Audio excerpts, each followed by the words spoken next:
దేశంలోని ఎన్ని పుణ్యక్షేత్రాలు సందర్శించినా అక్కడ లేని ఒక చక్కటి అడ్మినిస్ట్రేషన్ తిరుమల తిరుపతి దేవస్థానంలో కనబడుతుంది.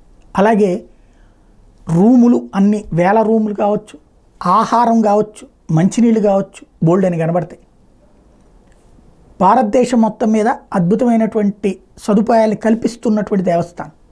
కానీ అందులో లోపాలు ఉన్నాయన్నటువంటిది కేంద్ర హోంశాఖ తాజా నివేదిక. ఏదైతే హిందూ భక్తులు నిత్యం వేలల్లో వచ్చేటటువంటి ఇక్కడ ఏమిటంటే తిరుమల మొత్తానికి నీళ్ళు అందించే జలాశయాలను హోంశాఖకు సంబంధించినటువంటి అధ్యయన బృందం పరీక్షించిందట. ఇందులో పాండవ తీర్థం, గోగర్భం డ్యామ్, ఆకాశగంగా, కుమారధార, పసుపుధార, పాపనాశనాలు పరిశీలించింది.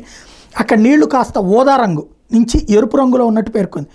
ఆ నీళ్లలో ఇనుము అధికంగా ఉండే అవకాశం ఉందని అధ్యయనం తెలిపింది.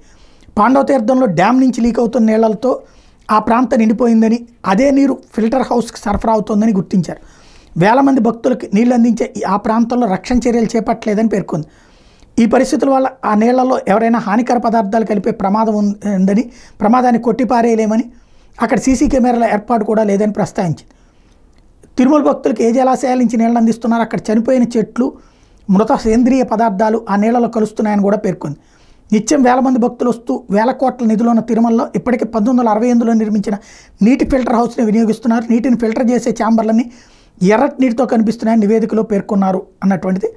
అట్లాగే జలప్రసాదంలో ఇచ్చే నీళ్లు ఆరోగ్యానికి అనువైనవిగా లేవని, IS 10,500 ప్రమాణాల ప్రకారం నీటిలో pH స్థాయి 6.5 నుంచి 8.5% మధ్య ఉండాలి.